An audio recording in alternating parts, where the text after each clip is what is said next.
dan jadi bahan bacol. Karena gue mau dicintain, gue mau dijaga.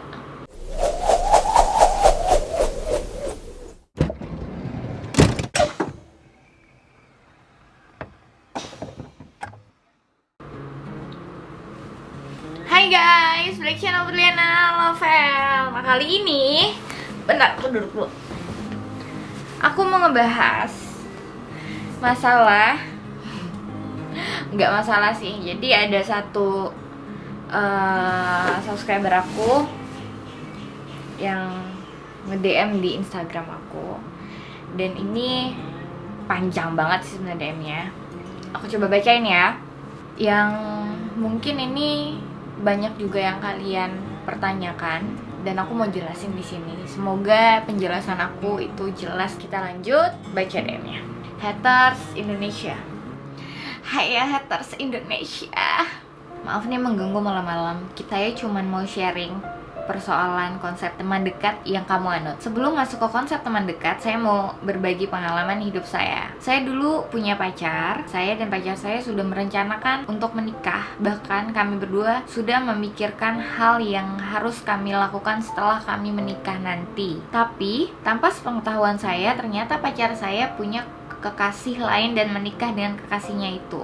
Karena hal itulah yang sampai saat ini membuat saya trauma untuk pacaran, bahkan untuk dekat dengan perempuan yang saya suka. Pasti saya akan hindari itu dan berusaha untuk menekan perasaan saya supaya tidak terlanjur sayang karena saya masih trauma untuk disakiti. Nah, sekarang masuk ke konsep teman dekat. Sebenarnya saya tertarik dengan menggunakan konsep teman dekat tersebut dalam hidup saya, tapi masih bingung menjalankan karena video-video kamu yang membahas konsep teman dekat adalah mengenal orang yang dekat dengan kita lebih dalam, dan ketika kita memakai konsep teman dekat, maka kita dan pasangan kita akan tetap setia walau tanpa kata pacaran, dan itu artinya kita dan pasangan benar-benar tulus menjalani hubungan. Betul.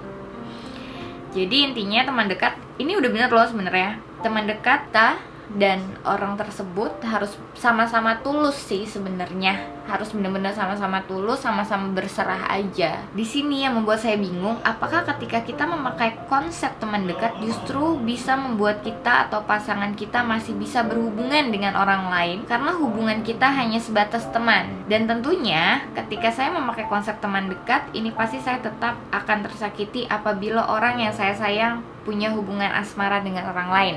Oke, sampai di situ ya. Ini masih ada lagi soalnya. Kalau gue pribadi, ini untuk gue ya. Misalnya gue lagi mau mengenal seseorang. Gue udah omongin masalah paham ini. Gue cuman mau berteman dekat. Gue gak mau pacaran. Gue mau cari suami.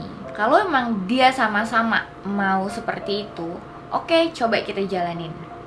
Lo kenal gue sebagai teman, gue kenal lo sebagai teman. Lebih mengenal lagi, bukan seperti teman biasa, tapi teman dekat. Ketakutannya adalah, wah nanti dia jalan sama cewek lain, wah nanti dia pacaran sama cewek lain. Sedangkan di sini gue bener-bener fokus sama dia. Kalau gue pribadi, gue juga punya perasaan seperti itu. Itu suatu perasaan yang menurut gue wajar banget. Ketakutan manusia yang sangat wajar banget. Balik lagi, ketakutan gue untuk kehilangan dia dengan ketakutan gue dengan masa lalu, itu lebih besar ketakutan gue dengan masa lalu yang akhirnya menjadikan gue sosok yang seperti sekarang. Maksudnya gimana sih Ber? Maksudnya adalah kalau emang dia laki-laki yang Allah kasih buat kita, lo gak perlu takut kehilangan dia selama lo masih berjuang menjadi yang terbaik buat diri lo. Lo gak perlu takut disakitin sama dia. Kalau gue sih lebih tulus dan lebih pasrah sih sama yang di atas. Kalau emang dia jodoh gue, ya bakal dideketin. Kalau enggak, ya udah, yang penting sekarang gue ngejaga diri gue, ngejaga badan gue untuk diri gue dulu. Lo terlalu naif kalau melulu menjaga sesuatu untuk orang lain. Sakit yang si haters maksud ini menurut gue kayak yang sakit karena lo setia untuk dia, lo ngejaga hati untuk dia, lo ngejaga badan lo untuk dia. Itu bakal sakit kalau ternyata dia gak jaga itu buat lo. Tapi kalau gue ngejaga hati gue ngejaga badan gue ngejaga semua yang harus gue jaga itu untuk diri gue dan untuk suami gue nanti, bukan untuk dia yang gue harapkan menjadi suami gue. Dengan itu gue nggak ngerasain sakit pada saat dia ternyata tidak menjaga itu. Gue nggak ngerasain dia menyakiti gue, karena pada saat gue tahu hal itu, ya oh ya udah, berarti dia bukan untuk gue. Apapun yang menurut lo sakit, apapun yang menimpa masa lalu gue, sakitnya gue di masa lalu bukan karena pasangan gue pada saat itu, tapi karena gue pribadi juga. Kenapa? Karena gue selama ini gue selalu berusaha jadi yang terbaik untuk dia, bukan untuk diri gue, yang akhirnya menimbulkan rasa sakit. Dan ternyata dia tidak segitunya sama gue. Berharap boleh, tapi ada kadarnya. Susah gak sih? Biar susah. Gue gak bilang ini suatu hal yang gampang, karena gue juga butuh waktu bertahun-tahun dan mengalami sakit yang sakit banget sampai akhirnya gue bisa berpikir hal yang seperti ini. Terus sampai kapan? Ya kan jodoh gak ada yang tahu. Kalau misalnya emang pasangan lo ngejaga juga, itu artinya dia jodoh lo. Tapi kalau ternyata pasangan lo tidak menjaga, ya udah, berarti dia bukan jodoh lo. Dan lo nggak bisa memaksakan masalah jodoh. Kalau gue bisa bilang satu pasangan yang menikah pun, gue belum bilang kalau oh iya lu jodoh banget ya. Karena jodoh tuh menurut gue dinilai di hari tua nanti, bukan di saat sekarang, karena semuanya tuh bisa aja pisah. Jodoh tuh menurut gue yang sampai nanti lo tua tutup mata, lo tetap sama-sama, ya itu jodoh lo. Kita nggak ada yang tahu jalannya Tuhan seperti apa untuk diri kita. Jadi intinya teman dekat adalah lo berusaha untuk tulus sama seseorang, mengharapkan seseorang tapi tidak memaksakan. Nah dia chat lagi nih, maaf nih ganggu malam-malam lagi, saya sudah coba memakai konsep teman dekat. Oh udah nyoba dia. Tapi yang buat saya bingung itu bagaimana cara menyikapi kesetiaan terhadap pasangan sedangkan kita hanya teman. Takutnya ketika saya berusaha untuk setia tapi teman dekat saya masih tetap berhubungan dengan orang lain, berarti kesetiaan saya tidak ada gunanya dong. Dan saya tidak punya hak untuk marah dan cemburu karena kita hanya sebatas teman dekat. Jadi apa gunanya konsep teman dekat ini dalam menjalin hubungan orang lain? Karena menurut saya tidak ada bedanya dengan teman biasa. Kankah konsep teman dekat ini ibarat kodok untuk mengikat perasaan orang lain tanpa harus terbebani menjaga perasaan orang lain? Saya adalah orang yang trauma tersakiti, tapi demi Allah Subhanahu wa Ta'ala, kami teman dekat ini justru mengajarkan saya untuk menyakiti hati wanita. Sekarang saya harus memilih satu di antara dua wanita, dan ketika saya memilih satu di antara mereka untuk menjadi istri saya, pasti ada yang tersakiti walaupun hubungan kita hanya sebatas teman dekat. Balik lagi nih haters Indonesia ke masalah tulus. Kalau sampai ada dua wanita yang ada di samping lo sekarang, artinya lo tidak menganut konsep teman dekat menurut gue. Karena menurut gue teman dekat ya satu aja, enggak ada dua. Bukan berarti pada saat lo berteman dekat lo bisa berteman dekat dengan banyak orang. Karena kan mau berteman dekat tuh kayak mau berkenalan lebih dalam. Satu dulu dicoba teman dekatnya agar tidak menyakiti orang lain. Karena kalau gue pribadi, gue cukup satu aja mengenal satu laki-laki sampai akhirnya gue menemukan jawaban dia atau bukan. Nah kalau bukan, baru gue merenungi lagi apa yang salah ya sama diri gue, kayak introspeksi sama diri sendiri lagi, yang akhirnya nanti dengan waktu lo bisa nemuin kekurangan di diri lo dan lo bisa perbaikin itu dengan sempurna. Toh pada saat lo berteman dekat seperti ini, tidak ada yang ngerasa dirugikan secara hal yang aneh-aneh. Misalnya, iya teman dekat tapi gue ngapa-ngapain, ya itu salah. Yang gue bilang teman dekat itu bukan berarti lo bisa berteman dekat abis itu lo ngapa-ngapain gitu, enggak. Justru kenapa gue menganut paham ini, karena gue nggak mau ngapa-ngapain. Karena kalau misalnya ada kata pacaran, pasti nggak ada batasannya.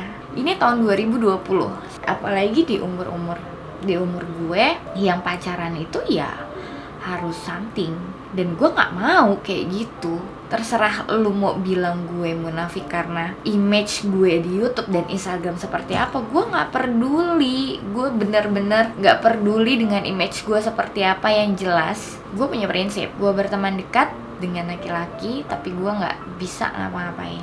Karena apa? Gue mau mengenal dia bukan karena something, tapi gue mau kenal dia karena dirinya dia, tanpa dipengaruhi dengan apapun yang berbau aneh-aneh. Pada saat dia bukan jodoh gue sebagai perempuan tidak merasa dirugikan. Tapi kalau emang lo ngerasa rugi, ya berarti bukan gue orangnya. Lo cari aja pacar yang bisa ngapa-ngapain. Sekarang gue berusaha jadi yang terbaik untuk diri gue, untuk keluarga gue. Gue berusaha untuk cari nafkah, bukan uang lendir.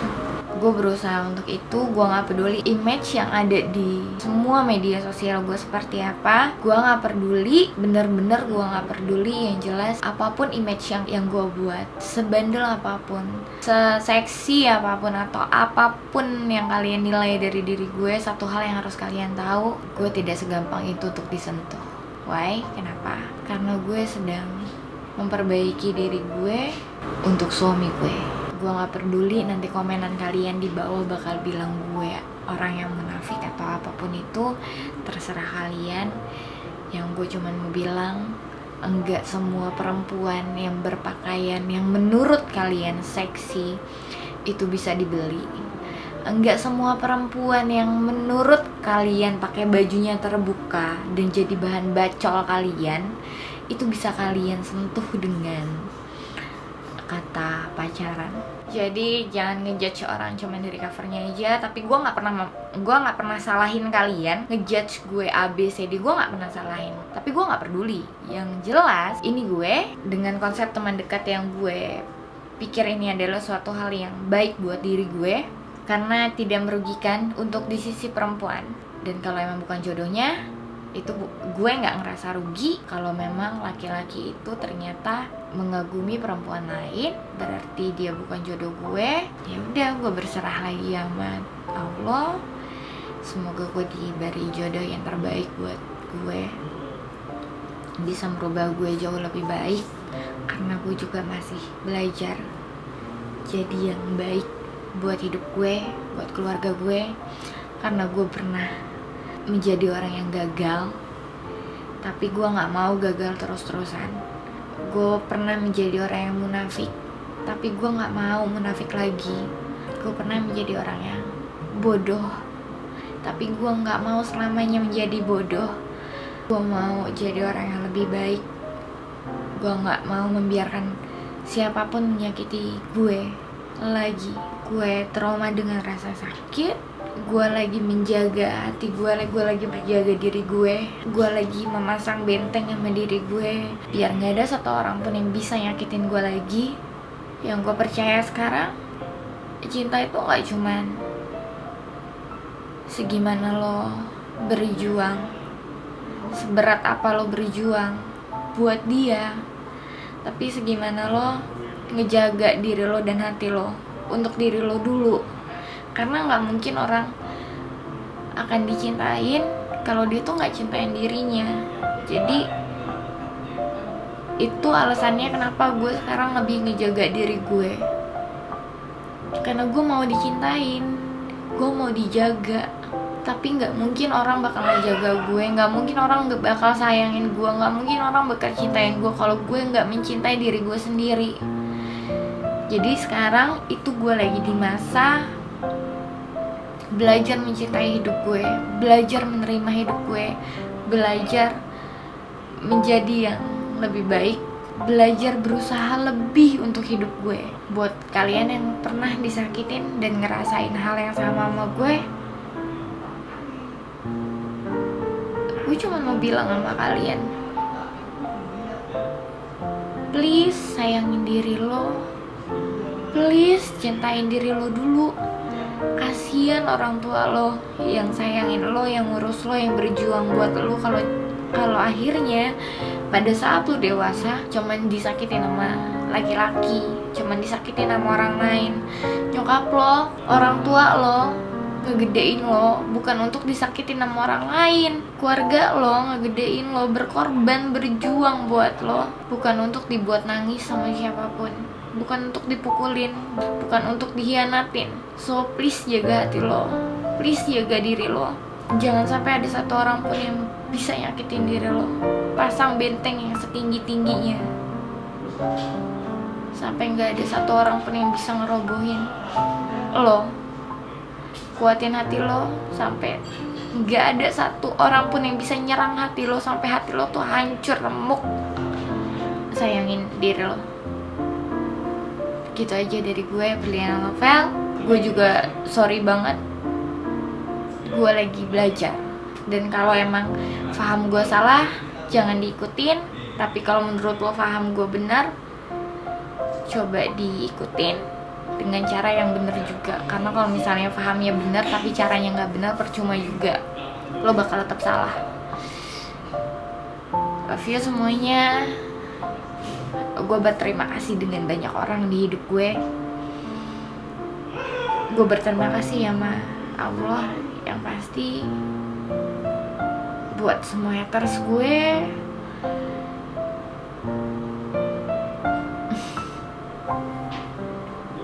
Semoga nanti suatu saat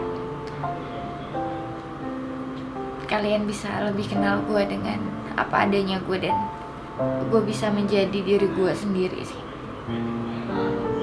Semoga nanti gue bisa berani menjadi diri gue sendiri di depan kamera, tanpa peduli atau tanpa gue takut kehilangan lovers gue. Love you semuanya. Itu dulu video dari aku. Semoga bermanfaat buat kalian yang nanya banyak hal tentang gue. Love you semuanya. Bye bye.